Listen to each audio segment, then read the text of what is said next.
I was thinking about how we handle, like, new gadgets. You buy a new phone or maybe a fancy coffee maker. What's the first thing you do? Oh, I take it out of the box, throw away the instructions, and just start pressing buttons until it does something. Exactly. That's the standard human operating procedure, right? We figure it out as we go. But okay, imagine the machine you just bought isn't a coffee maker. Yeah. Imagine it's the United States Army. That is a very, very different machine. Right. I mean, you've got hundreds of thousands of people, budgets that look like phone numbers, responsibilities that span the entire globe. You definitely do not want to just start pressing buttons. No, that is how you get accidental international incidents. Precisely. So today we are doing something a little different. We are reading the manual. The user manual for the Army. We are. Specifically, we're looking at FM30 operations, the 2022 edition. And I have to be honest with you, I opened this PDF expecting just a wall of impenetrable jargon. I was ready to be bored out of my mind. And were you? I really wasn't. That's the crazy part. It's surprisingly, well, it's almost philosophical. It's so logical. It reads less like a technical schematic and more like a guide on how to think about chaos. That's a great way to put it. You have to realize this isn't just some book sitting on a shelf. This is doctrine. It's the actual operating system for the entire force. COS. Yeah. It tells commanders not just what to do, but how to organize their entire mental framework when the stakes are, literally life and death. And we are starting at the absolute foundation. Chapter 1, paragraphs 131 through 134. We are stripping it down to the studs. The mission for this deep dive is to answer two massive questions. First, what is the Army actually for? A pretty fundamental question. And second, how do they organize the insane complexity of the modern world into something they can actually manage? Which is where we get the 4 strategic roles. Exactly. And I think for you listening, whether you're in the military or maybe you're a project manager or just someone trying to understand the headlines, this stuff is fascinating. It is a masterclass in defining what success even looks like. It connects the person in the muddy boots to the highest levels of national strategy. It really does. So let's unpack this thing. Let's dive in. Okay, segment 1, the definition. If you had to write a job description for the U.S. Army, like something to put on LinkedIn, what would it say? The source text, FM30, gives us a very specific answer. It does. And in doctrine, every single word matters. The adjectives are there for a reason. The manual states that the Army's primary mission is to organize, train, and equip forces to conduct prompt and sustained land combat. Okay, let's parse that. Prompt and sustained land combat. Prompt seems easy enough. Get there fast. Right. If you show up late to the war, you've already lost. But sustained feels like the heavy lifter in that sentence. Sustained is the differentiator. It is the Army's unique value proposition. I mean, think about the Air Force. They could fly anywhere in the world in hours, drop ordnance, and fly home. It's kinetic, but it's temporary. Exactly. Yeah. The Navy can park a carrier group off the coast. They can project massive power. But they are still offshore. Sustained means the Army goes there, and they stay there. They're living in the environment. You aren't just visiting the problem. You're moving in with it. That sounds exhausting. It implies a massive logistical tail. It applies endurance. It implies that you aren't just there to break things, you're there to hold things. And the definition goes on to list specific objectives. It says the goal is to defeat enemy ground forces, and this is crucial to seize, occupy, and defend land areas. Seize, occupy, and defend. Think about that word occupy. It's such a specific physical reality. You can't occupy a city with a fighter jet. No. You cannot occupy a mountain range with a submarine. You have to physically stand on it. You have to stand on the dirt. And the analysis of this points out that land is unique because it's where humanity lives.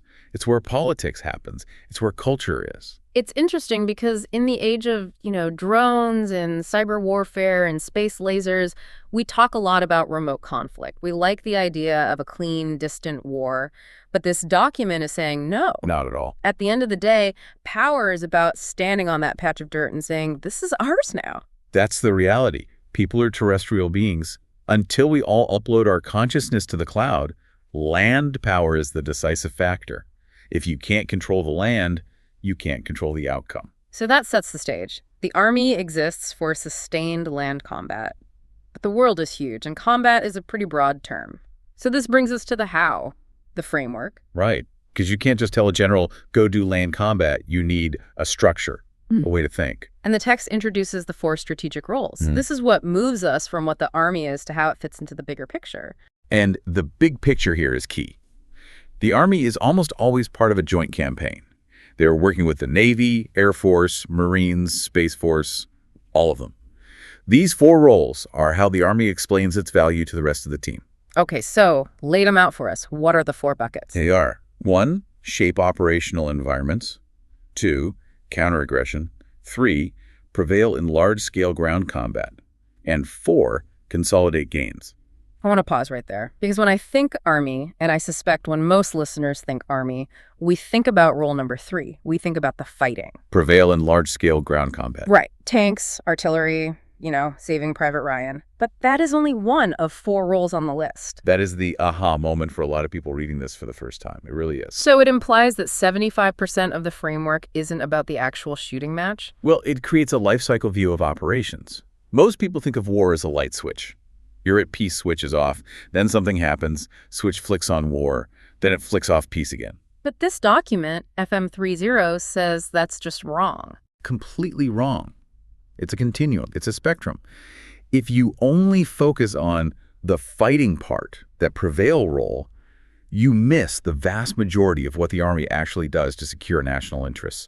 You have to do the work before the fight, and you absolutely have to do the work after. So let's walk through that life cycle. Let's start with number 1, shaping the operational environment. To me, shaping sounds a little, corporate. We're shaping the narrative. But in this text, it seems very active. It is extremely active. The commander's notes in the text are explicit about this. Shaping is not passive. It is not just sitting in the barracks waiting for the phone to ring. So what does the commander actually do in the shaping phase? They're basically rearranging the chessboard before the game even starts. So they're prioritizing information collection, trying to understand the terrain, the people, the potential adversary. But a huge part of it is partner assurance. Which means what exactly? It means training with your allies, conducting exercises, just being visible. If you see news reports of U.S. troops in Europe or the Pacific doing joint exercises, that is shaping. They aren't fighting, but they are proving they can move logistics, they can communicate, and that they're ready. The source also mentions posture here. Yes. Posture is where you place your pieces on the board. If you have your tanks in the right spot, your supplies already stockpiled, and your communication networks built before a crisis happens, you have shaped the environment to be favorable to you. It's like studying for a final exam. If you do the prep work, the test is manageable. If you don't, you're panic cramming at 3 a.m. Or to use the security analogy, it's installing the cameras, locking the gates, and parking a security car in the driveway. You haven't fought the burglar, but you've shaped the environment to make burglary a really terrible idea. Which leads perfectly into the second role, counteraggression. This feels like the bridge between peace and, full-on war. It is. This is the deterrent phase really ramping up.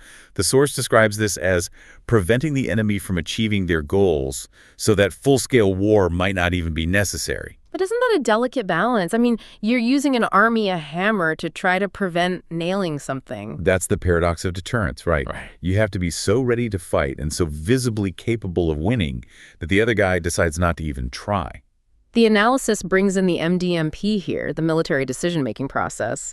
It says commanders have to explicitly link their unit's mission to these roles. And this is critical for planning. If I'm a commander and my current role is counteraggression, my goal isn't necessarily to destroy the enemy unit across the border. Not yet. So what is it? My goal might be to prove to them that they can't win. It's communication through action. Communication through movement, even. Exactly. I might move a missile defense battery to a specific hill. I'm not shooting anything, but I'm signaling. I see you and I can stop you. You're fitting your small action into the bigger joint campaign to stop the conflict from escalating. Okay, but history teaches us that sometimes, despite the best shaping and the smartest countering, deterrence fails. The enemy crosses the line.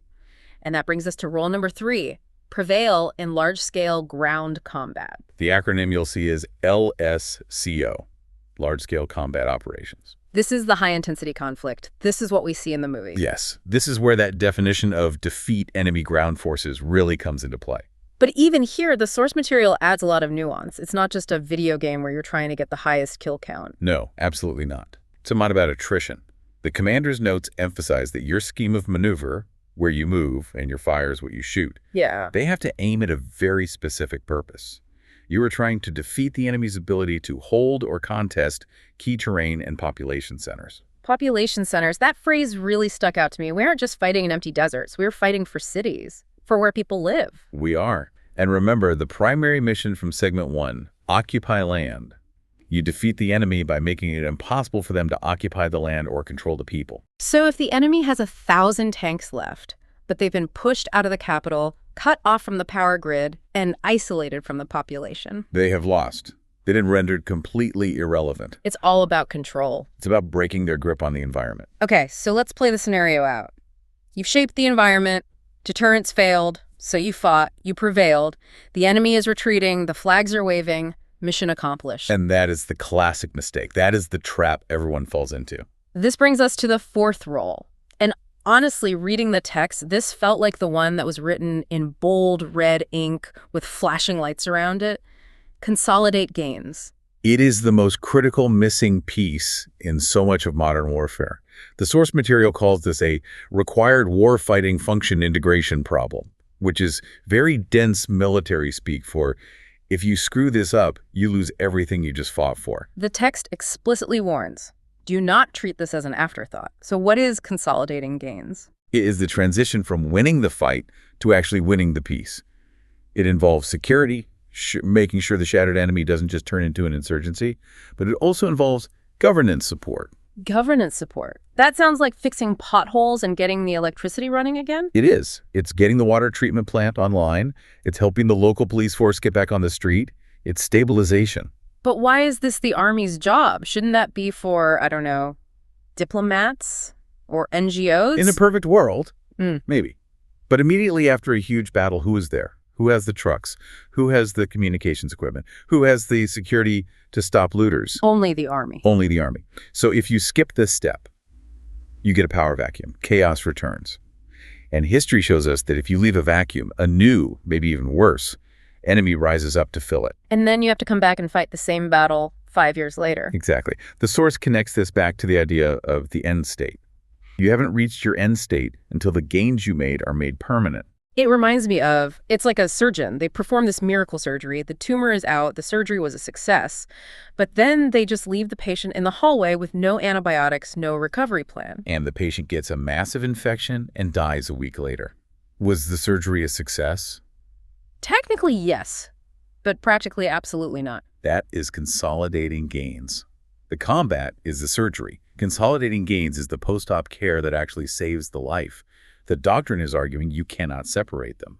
If you walk away too early, all that work was wasted. That is a powerful image. So we have these four roles: shape, counter, prevail, consolidate. But how does this actually work in the chaos of the real world? How do commanders use these buckets? This is where the concept of mission command comes in. The text talks about creating a shared mental model. Which is just a fancy way of saying everyone needs to be on the same page. Right. But imagine an organization of 20,000 people. It is incredibly difficult to get 20,000 people to understand all the nuance of a situation. So the four roles become a communication tool, a kind of shorthand. So a general can just say to a colonel, we are currently in the shaping role. Our priority is partnership and intelligence. And the colonel knows exactly what that means. Instantly. They know. Keep your powder dry. Don't be aggressive. Build relationships. Focus on logistics. But then the situation changes. The general says, okay, we are transitioning to prevail. And the switch just flips. The entire mindset of the organization shifts from partner to adversary. The rules of engagement open up. Lethality becomes the priority. And then, crucially, the hardest pivot of all, we are now transitioning to consolidate gain. This is the hardest one, by far. You are telling a 19-year-old soldier who's been in combat for weeks, stop looking for targets to shoot. Put your weapon on safe. Start looking for how to help the local council get the school back open. That is a massive psychological shift. It is. But if you don't have that shared mental model, you have disaster. You have soldiers still fighting when they should be stabilizing, or you have diplomats trying to build peace while the army is still accidentally breaking things. So the roles align the vectors. They ensure that the division, the corps, the brigade, everyone knows what winning looks like right now. It creates a common language for chaos. That is the best description of doctrine I've ever heard. It is a common language for chaos. Looking back at this first chapter of FM3 Bell, we've gone from a simple definition, fighting on land, to a really sophisticated four-part life cycle. It really challenges the Hollywood version of war, doesn't it? It shows that modern conflict isn't just about firepower. It's a logical progression. You influence the environment to prevent war. If you can't, you fight to seize control. And once you have control, you build stability so you don't lose it again. Shape, counter, prevail, consolidate. It sounds simple on paper, but the execution, that seems incredibly complex. It is the hardest job in the world. But having this structure, this user manual, at least gives them a fighting chance to get it right. Before we wrap up, I want to leave you, the listener, with a thought. We talked a lot about that fourth role, consolidating gains. The source material explicitly lists governance support as a core role of the Army right alongside combat.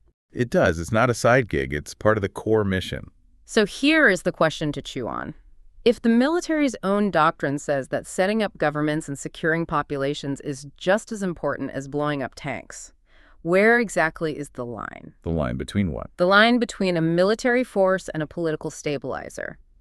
When does winning stop being about the enemy you are fighting and start being about the population you are now living among? FM30 seems to suggest that line is a lot blurrier than we might think. It suggests that if you ignore the population, you lose the war. Plain and simple. Fascinating stuff. Well, that's it for this deep dive into the Army's operating system. Thanks for listening, and we'll catch you on the next one.